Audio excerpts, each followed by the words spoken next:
Greetings, greetings, greetings. We are in JL HQ. We're in Justice League headquarters, Hot 2100 Savannah. We are here in JL, Justice League headquarters, Hot 2100 Savannah. Glad to have you all with us. We said everyone share, share, share. This is a special show. Now, some of y'all gonna probably say we're a little late with regards to doing it because they had me doing other things. We had to have other people on, had to have Alexis Bestum on, had to do that, and John Porter and Ken Glover. We had to have them on. And then also they had the gala last week while they were on. So we had to do all that. And so I couldn't get to it because we had the plans to go and do this again. Our shining black prince, Malcolm X, El-Haj Malik El-Shabazz, Malcolm X, Malcolm Shabazz, one of the greatest heroes for us with regards to humanitarian work and human rights work. Because again, he brought a component to the civil rights movement that involved human rights, brought that human rights component. And so we're going to show some videos with regards to that. And so, but there's some other things that happen too. And it goes to show, Coach Sam Carter and I had a conversation yesterday. We talked about this. When we want to be out there making some things happen, you got to make sure you're organized. Make sure you're organized because I say always, the enemy is looking at you, laughing at you when they know you ain't organized or that you got short-term memory. So again, we say to all of y'all, we say share, share, share. But then I'm going to do this right here. I'm going to do this just for a second. So again, we're in Justice League headquarters. So when you all see Lynn Roberts, make sure you all ask Lynn Roberts, why is she Satan's love child? Lynn Roberts is Satan's love child. Y'all see her, y'all hear her calling on Hot 2100 Savannah, 912-210-9755. Ask her a question. Why are you Satan's love child? That's right. Do that. Do that for Lynn Roberts. That's because he is my daddy. If I'm Satan's love child, he is my daddy. Oh, Lord. See why she was. Hi, Daddy. This is why we can't get along. This is why. Boy, oh boy. On this special day right here, see, I need to do this on May 19th. So we're going to jump right into it. This is the 100th birthday of El-Haj Malik El-Shabazz. And so this is what's going on. Other people acknowledge it, talking about it, discussing it. So we put it out there for you all too. Civil rights leaders gathering in Harlem in what would become Malcolm X's 96th birthday. News 12's Marissa Marcelino is there with more. As is tradition, the group marched down 125th Street for the 32nd annual Black Power March and Shut 'em Down rally, asking businesses to close for the afternoon to pay their respects to Malcolm X. Leaders of the human rights group, the December 12th Movement, marched past the world-famous Apollo Theater, honoring Malcolm X on its marquee, and passed by local and national stores who closed up shop for the 32nd annual Black Power Rally and Shut 'em Down March. Malcolm X was assassinated in Harlem in 1965, and the annual march is a way to commemorate and honor his legacy, fighting against systematic racism. This is where Malcolm taught, this is where Malcolm preached, this is where Malcolm organized. We expect no disrespect for Malcolm X on his birthday. And we asked them to close down between those hours. All the businesses on 125th Street were encouraged to close starting at 1 o'clock and could reopen after 4. In Harlem, Marissa Marcelino, News 12. So again, 4 years ago, that's when they started doing the march in Harlem. 4 years ago, some of y'all said, well, wait a minute, that's 96, you said 100, yeah. Because we're going to bring you up to snuff. Some of y'all may be aware of it. Some of y'all may not be aware of it. But there's some other things that have transpired and have happened. And so, but again, we got to pay homage to our brother, who's been one of the great leaders for us, most sincere leader also with regards to take.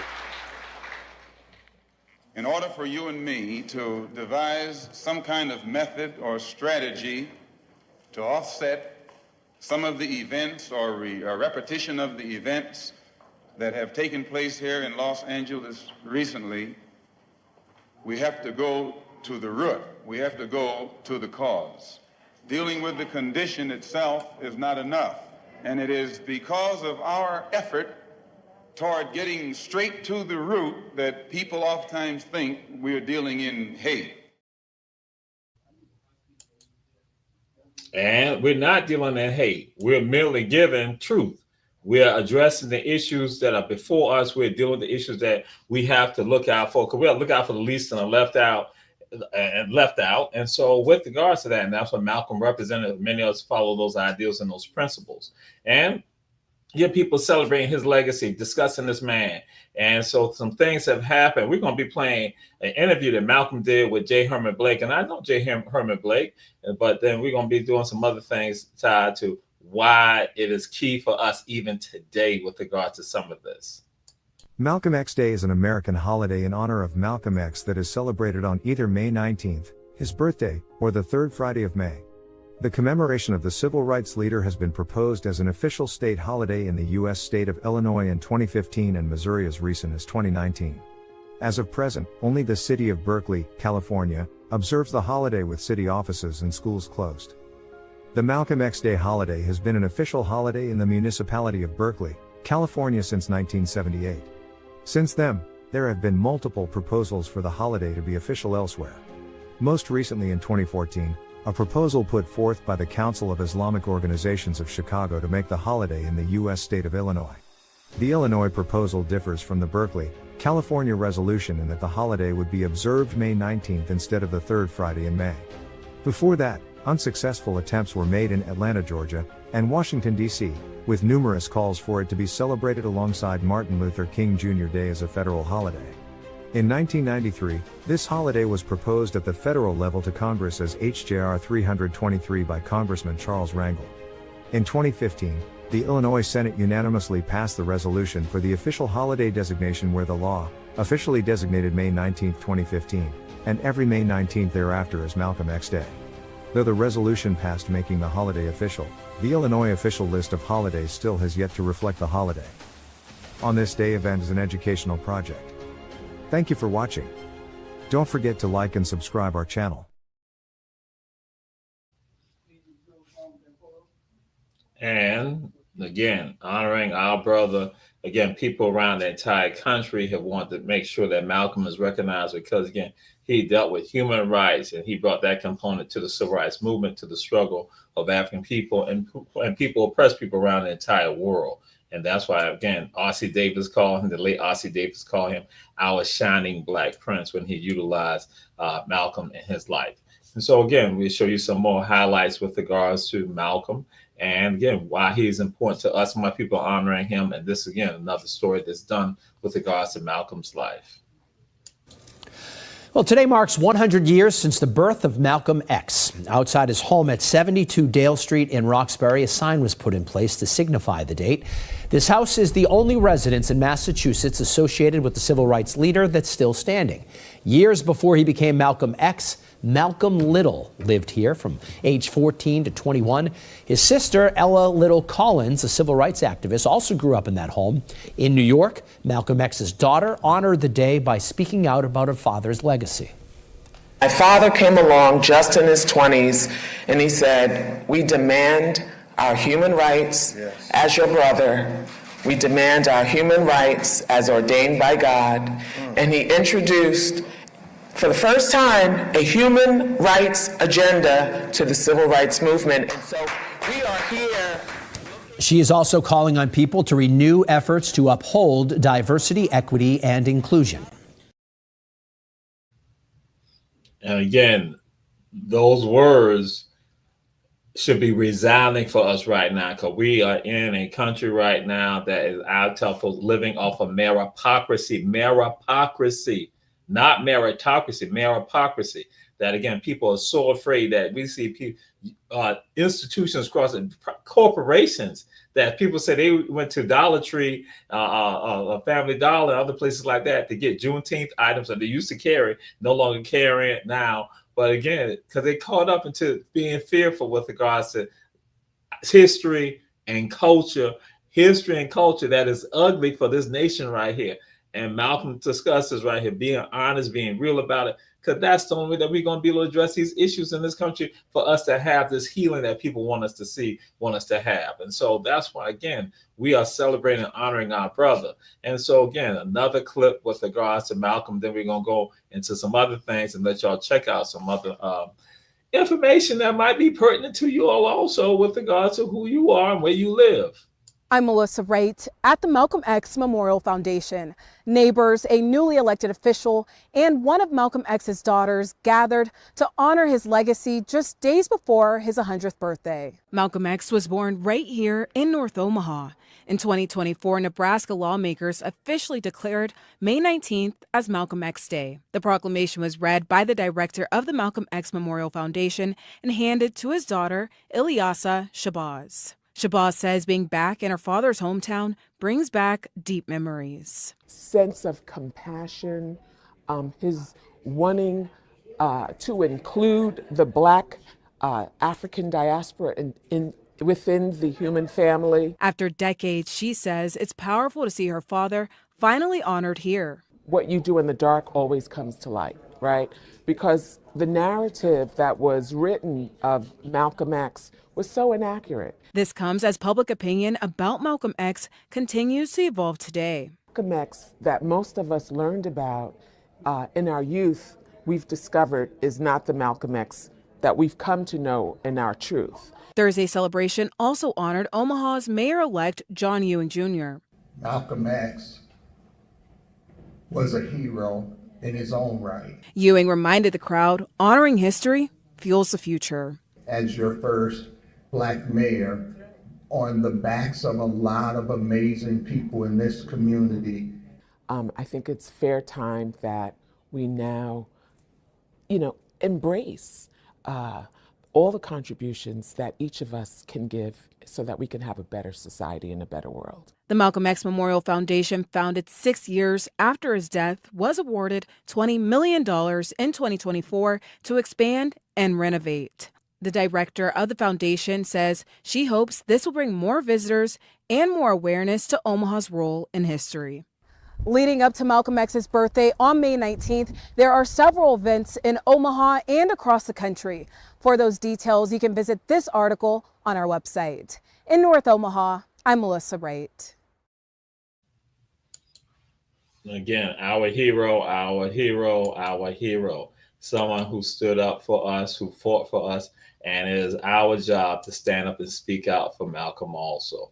And so that's what we're doing on this day in commemoration of his legacy. And so the legacy that lives within many of us, because many of us and people today now understand, and it's ironic because you're all going to hear some stuff from people now, how they go and talk about Malcolm and how much they love Malcolm and that, how profound he was. But at the time, they were basically castigating him. They were going after him and the Nation of Islam, talking about how foul and how evil they were, how they were promoting hate. And so that's what you're going to be seeing in one of the videos. But again, we now got to do this right here. We got to take care of some matters. We got to take care of some matters right now. We got this matter right here to take care of.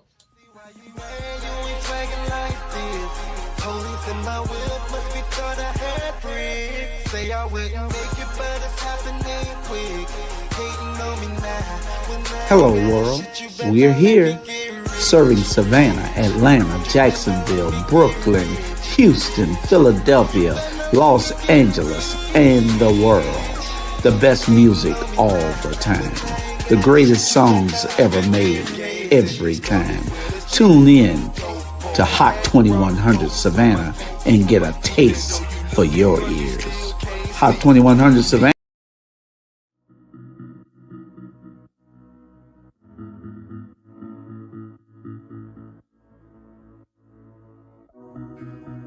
Savannah, are you looking for some of the best Southern soul food? Then check out Kim's Cafe at 714 MLK Boulevard. The food is so good, you'll think that your mother cooked it. Located in the heart of Savannah, Kim's has a menu that includes breakfast anytime, lunch when you need it, and dinner so you won't have to cook when you get home. They also cater all types of events and can host your reserved event at the restaurant. Come see what everyone has been raving about. Great food, great atmosphere, and a great time. Kim's Cafe, 714 MLK Boulevard in beautiful downtown Savannah.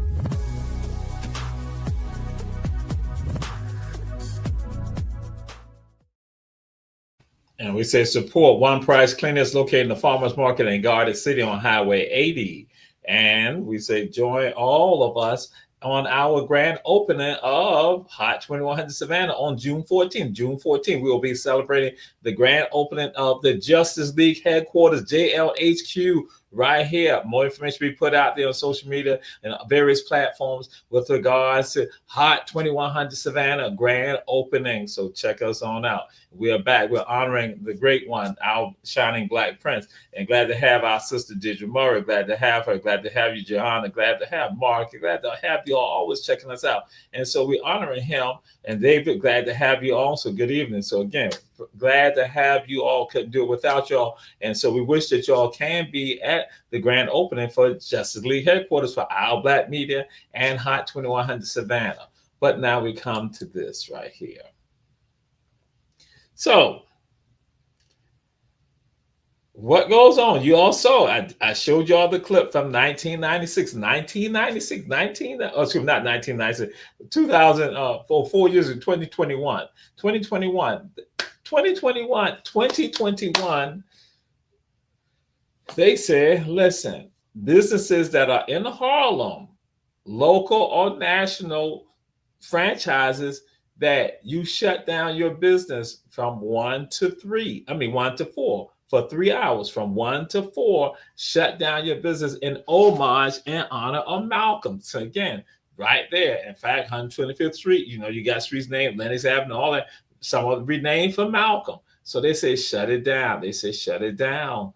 But then there was a business that opted not to do that. That again, they had their perspective and they opted not to do it. And this is a franchise that that the owners are there. So we tell folks, the owner was involved in this right here.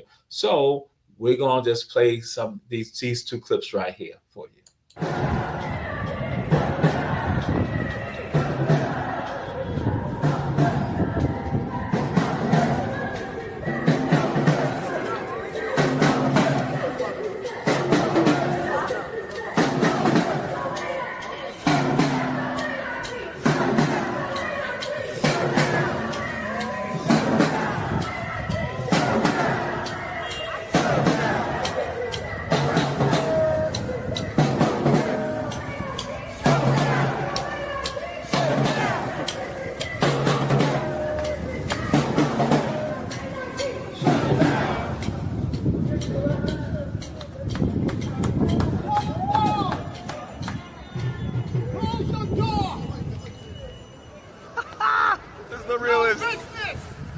Everything. Harlem over here, yo. We feeling it. Yes.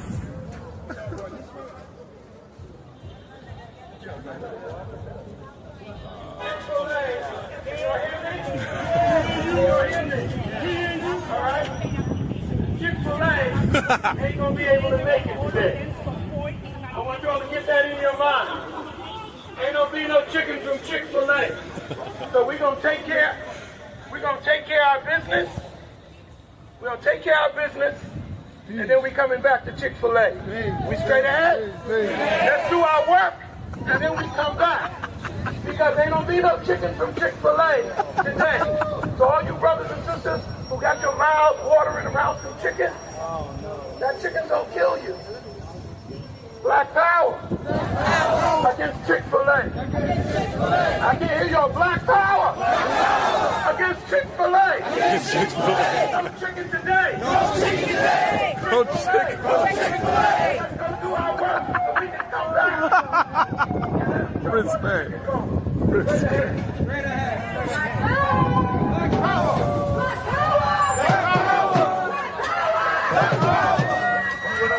Yo, Flores. I gotta be alive. So that's one of them. I'm engaged in some conversation, and then we're gonna go and we're gonna listen to words of Malcolm, and some other people prior to the words of Malcolm. But that is something, and I'm gonna delve into that and have that conversation with you all after this video right here.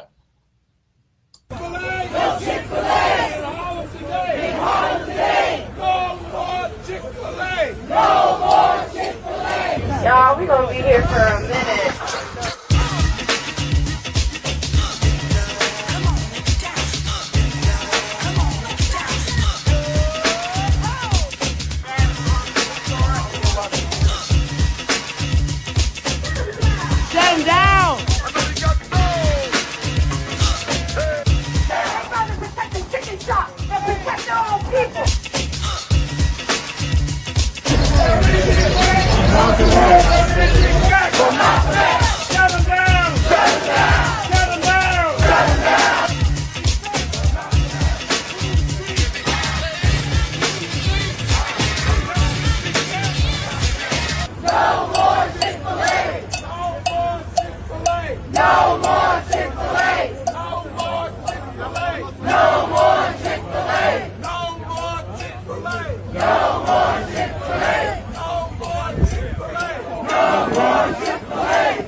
Shut them down. Shut them down. Shut them down.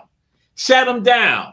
Y'all saw that? Y'all saw that? Because again, showed you the one brother right there, but you see the organizers, what they did. They organized, they said, hey, listen, all we say is on Malcolm's birthday, on honoring Malcolm's legacy, intimately tied to Harlem. Again, somebody tied our shining black prince. They said, businesses, check this out. Do not operate from 1 to 4 o'clock, 3 hours, 3 hours. Do not operate. The owner-operator of the Chick-fil-A decided to go against what the people said. And guess what the people did? The people didn't get excited for a half a second and then turn around and forgot the other half of the second. No, the people then looked at that. They looked at it. They saw the disrespect. And they said, we come to you. We're going to say everybody else understand why this is important to us, that you're not going to do it. We now going to take action. And they took action. They didn't dilly-dally. They didn't play. They didn't get caught up into egos. They didn't get caught up into the semantics. They didn't go. They like said, check this out. It's disrespectful to us. It's disrespectful to our Africanity, to our humanity. We're going to address this right here, and we're going to put it in their face.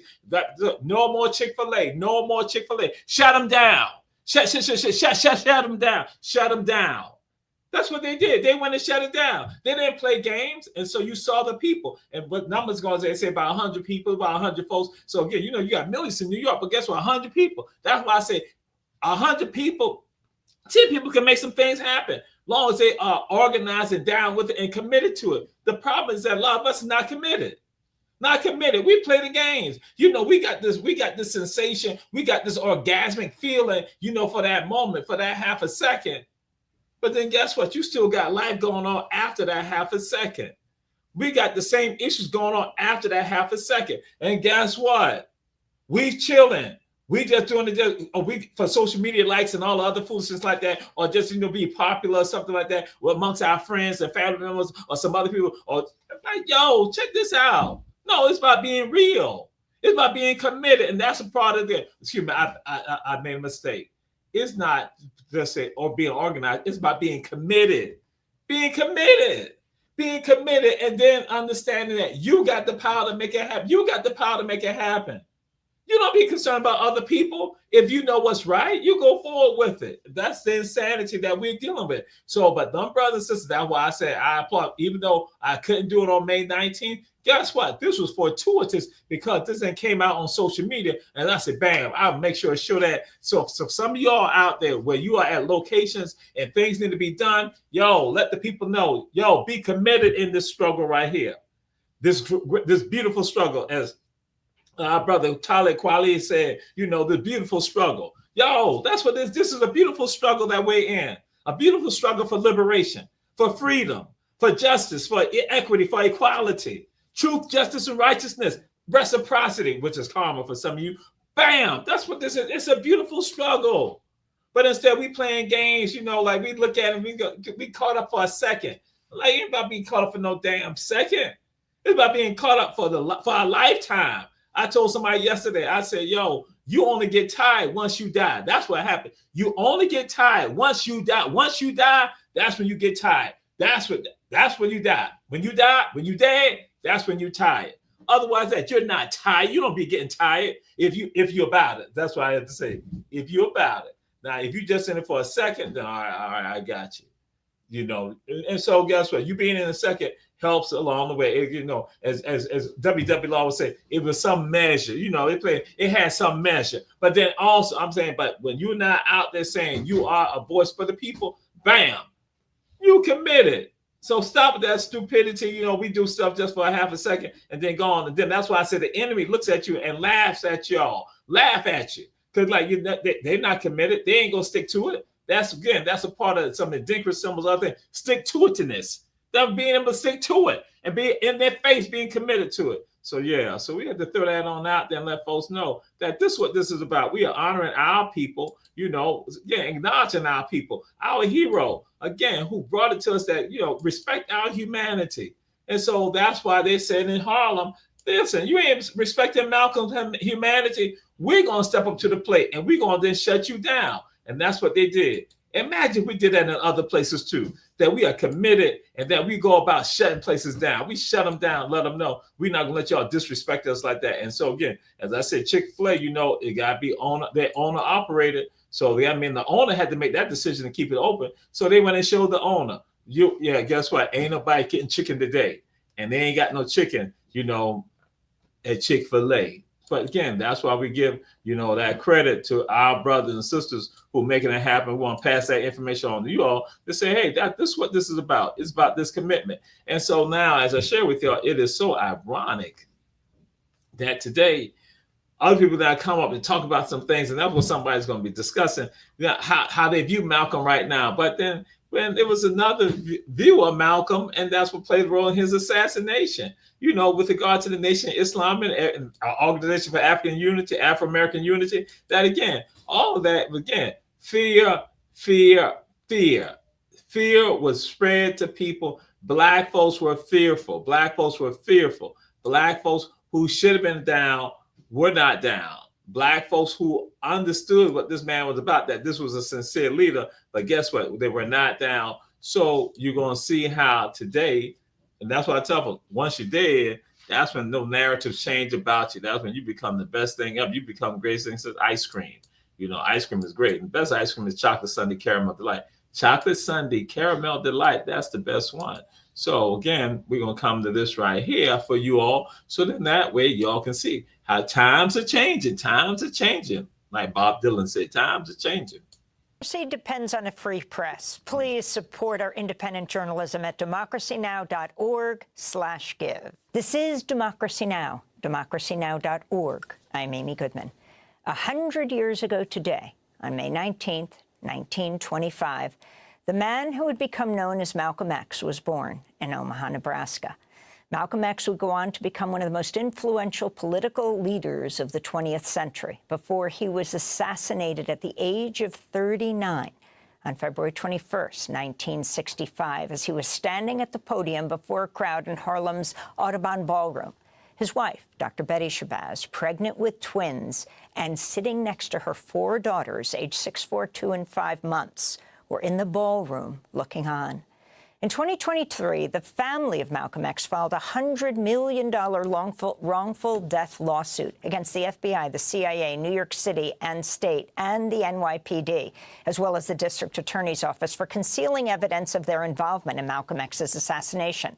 Now his family is calling for President Trump to release more details about Malcolm X's assassination, just as he released thousands of unredacted files related to the assassination of President John F. Kennedy and vowed in an executive order to release files on the assassination of Dr. Martin Luther King, Jr.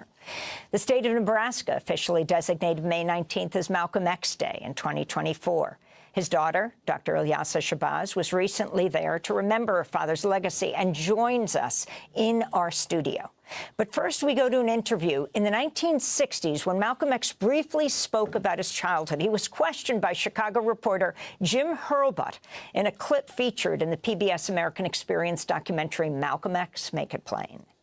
You were born in Omaha, is that right? Yes, sir. And your family left Omaha when you were, what, 1 year old? I imagine about a year old. And why did they leave Omaha? Well, to my understanding, the Ku Klux Klan burned down one of their homes in Omaha. They had a lot of Ku Klux This made your family feel very unhappy, I'm sure. Well, insecure, if not unhappy. So you must have a somewhat prejudiced point of view, a personally prejudiced point of view. In other words, you cannot look at this in a broad academic sort of way, really. I think that's incorrect, because despite the fact that that happened in Omaha, and then when we moved to Lansing, Michigan, our home was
He depends on a free press. Please support our independent journalism.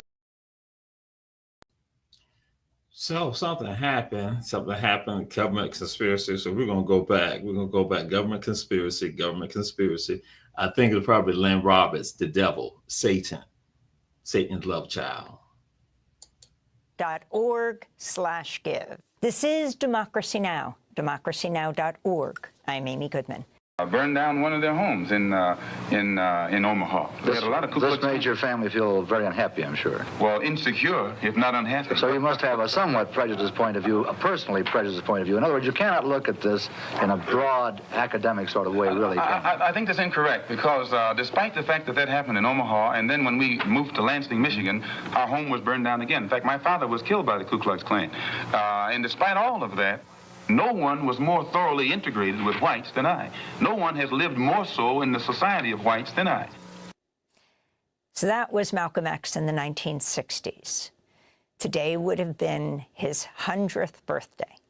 And today, the National Action Network will commemorate this birthday with Reverend Al Sharpton and National Civil Rights Attorney Ben Crump, who joins us now remotely, and with members of his family, including Dr. Ilyasah Shabazz, one of Malcolm X's 6 daughters, professor at John Jay College of Criminal Justice here in New York City, a community organizer, an activist, award-winning author of many books. Her memoir is titled Growing Up X, her most recent book for young adults, co-written with Tiffany Jackson, titled The Awakening of Malcolm X. Dr. Shabazz is the chairperson of the Malcolm X and Dr. Betty Shabazz Memorial and Educational Center. We welcome you both to Democracy Now!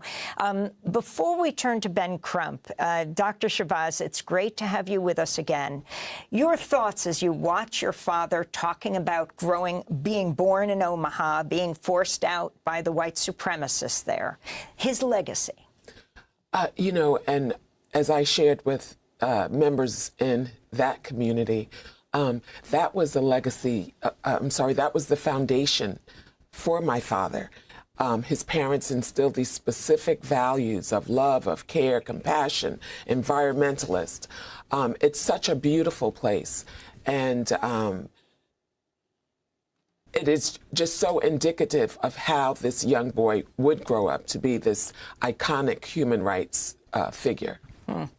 Well, I want to come back to that legacy, but Ben Crump, I know you have a court Zoom in a few minutes, and I want to make sure we get in this lawsuit that you filed and the demand that as President Trump releases most of the documents in the case of the JFK assassination and says he's going to do it in the case of the King assassination, your and the family's demand that they release the Malcolm X assassination documents. What exactly you're calling for, and tell us about the lawsuit.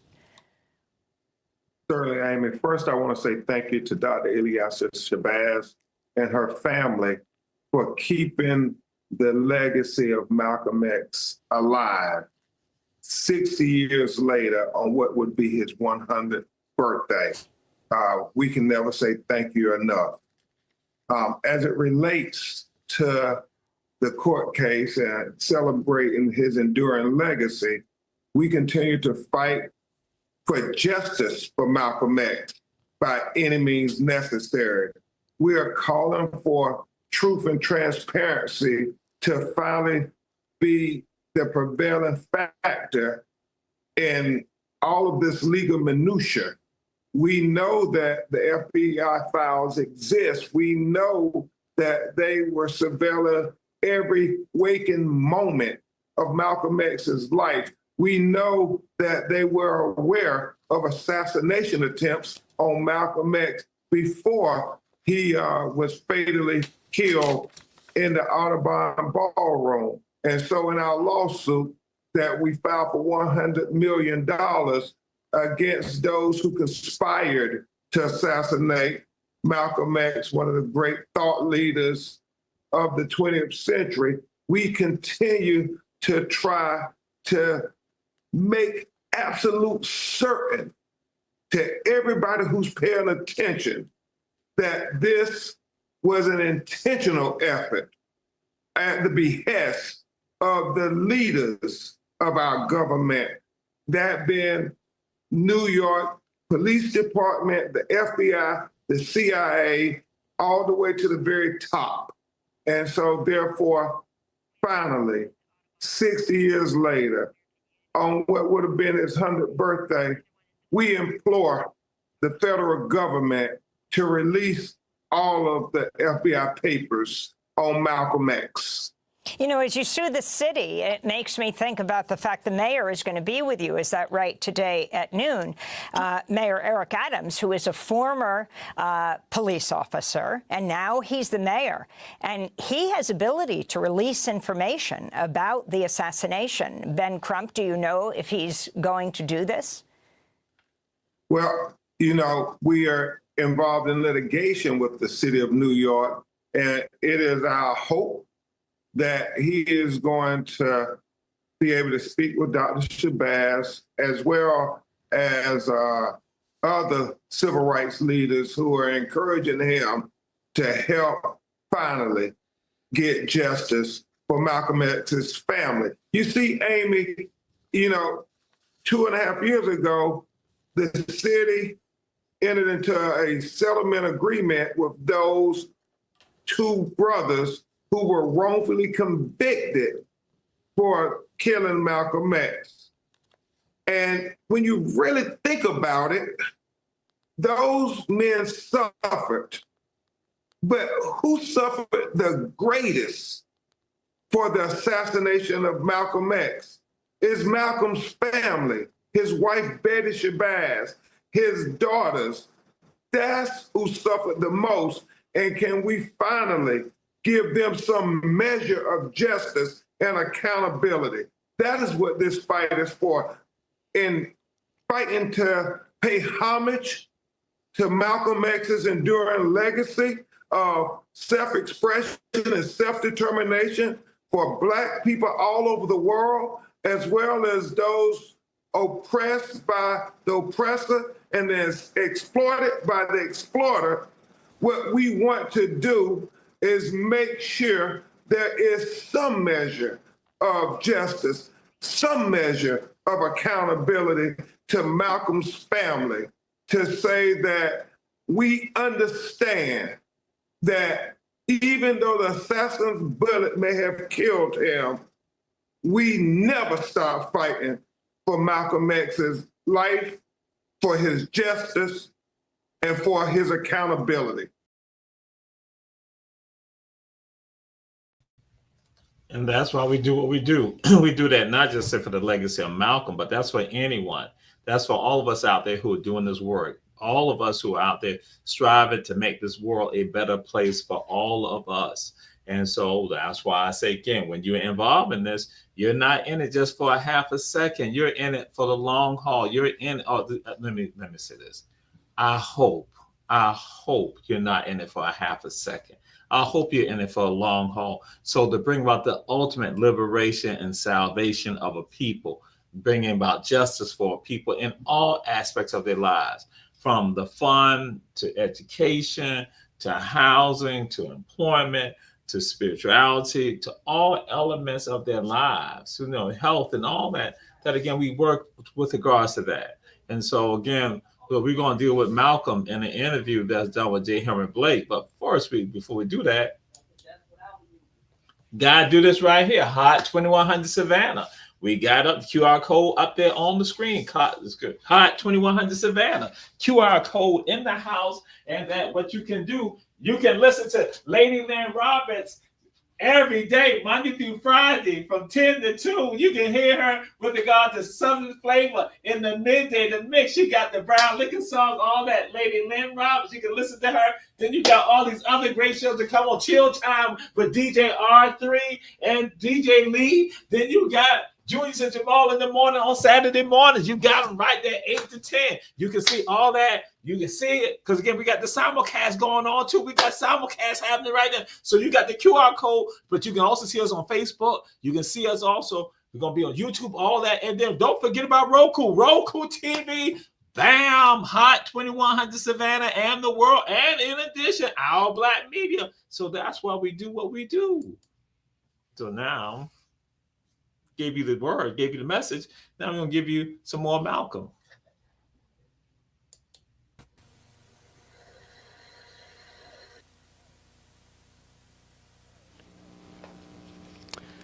Today, in our discussion of minority groups, we have with us two guests.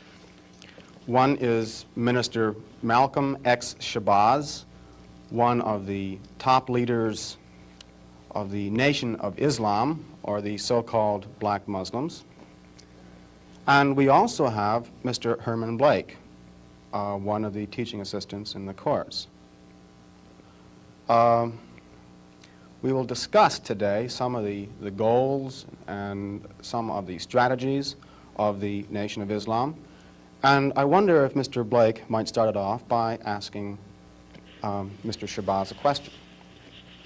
Minister Malcolm, the thing that I thought might be good for starting it off is to talk about one of the most pervasive beliefs in the general society about the Nation of Islam, and that is that it is an organization dedicated to the use of violent means to attain its goals. The question I have is, how true is this, and why do you think it persists in society?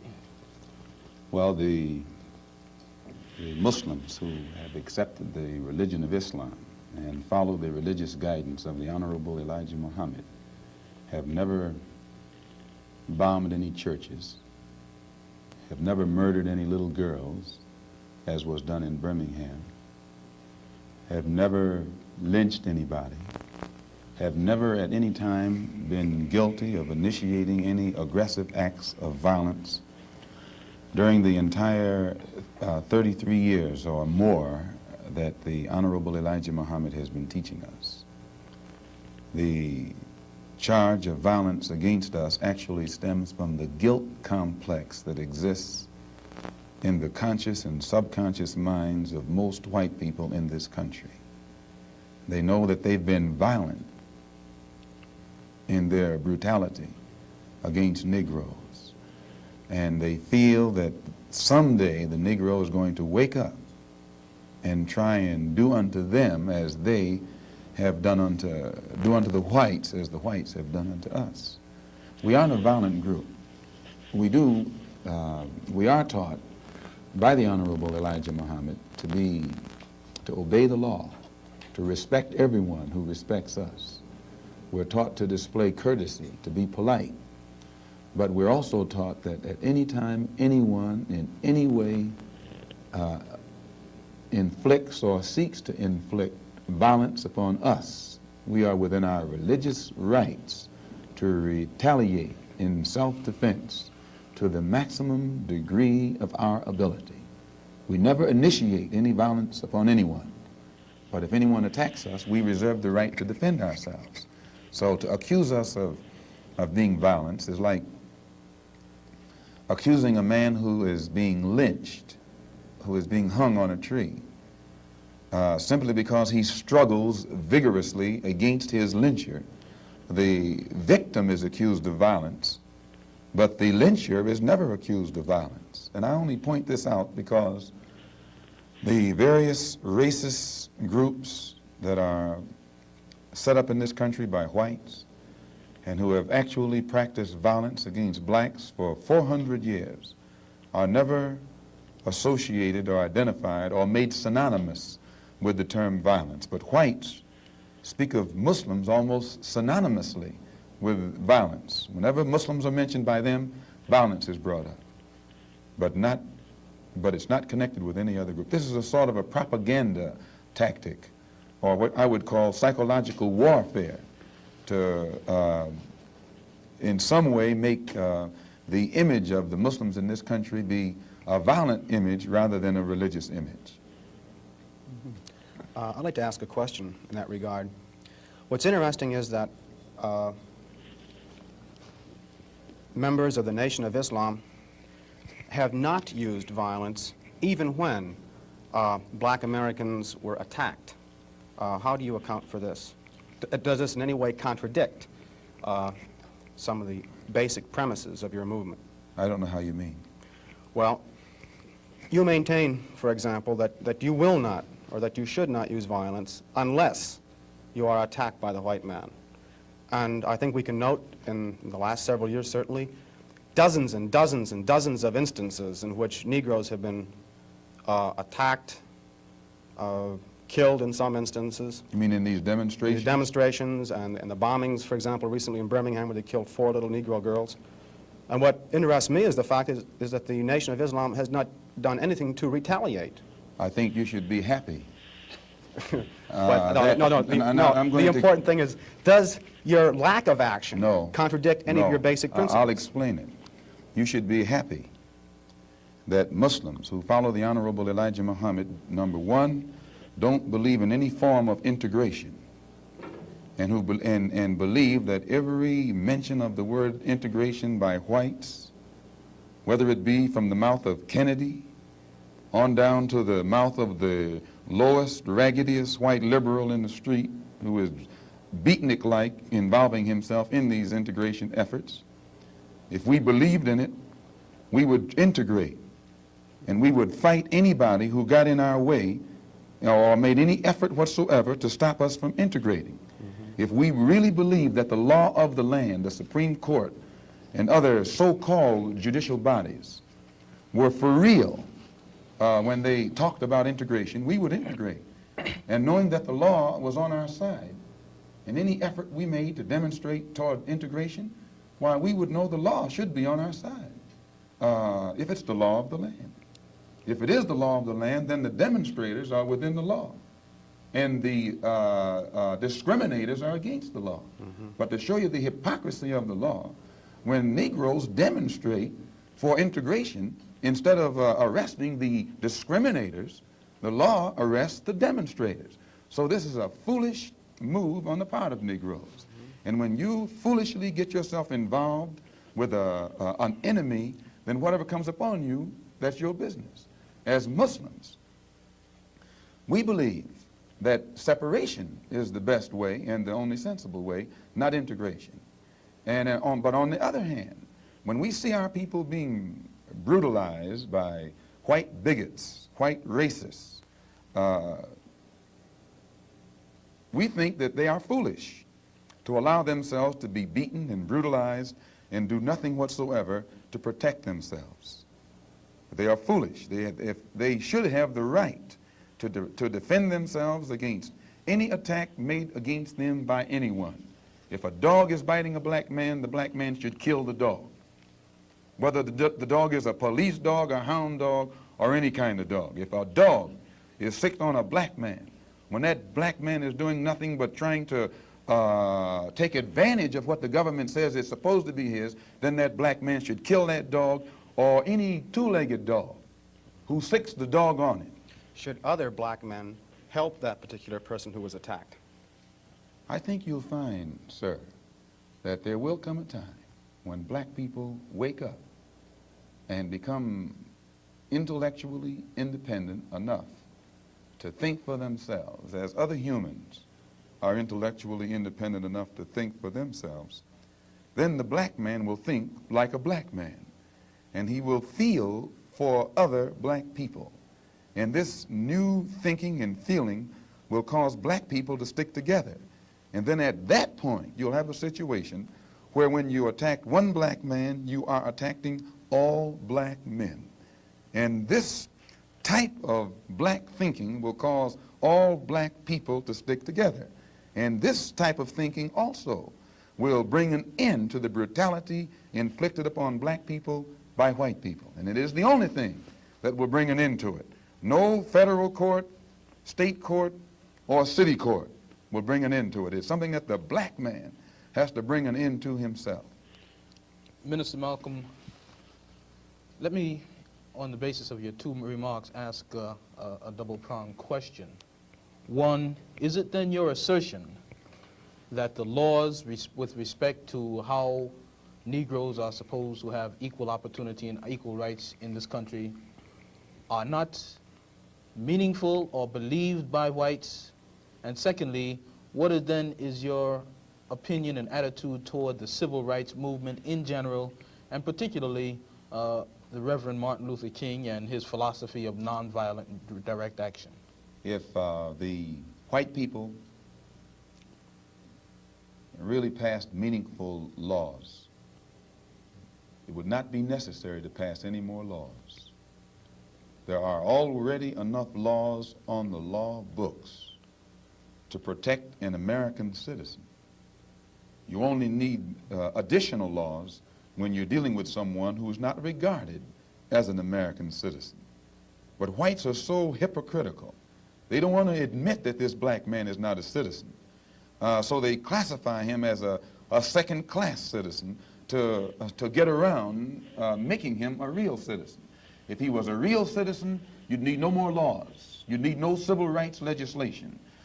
Civil rights, when you have civil rights, you have citizenship. It's automatic. White people don't need laws to protect their citizenship because they're citizens. But they don't want to tell us we're not citizens.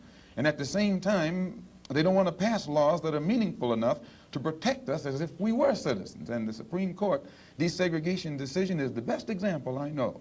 That's a law from the Supreme Court. 10 years have gone by. No desegregated schools. It hasn't been implemented beyond, I think, 9% in 10 years.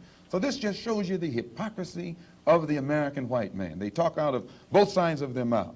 And for this reason, we who are Muslims, that is, who believe in the religion of Islam, who believe in God, we don't believe that black people will ever get any laws, get any problem with laws being passed or new persons being put in office, white liberals being put in office.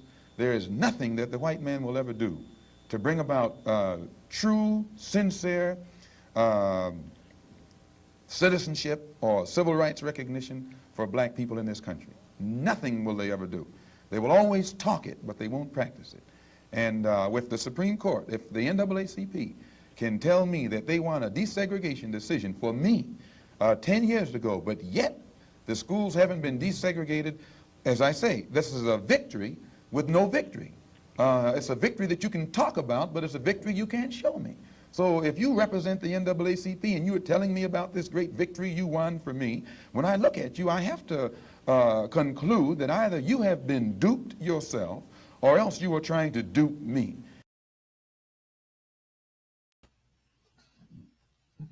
El-Hajj Malik El-Shabazz, Malcolm X, Malcolm Shabazz. And his words rang true. A couple of times I want to interrupt the video and say, look at where we are right now. And the words of Malcolm still ring true. So that tells you we got a lot of work we got to do.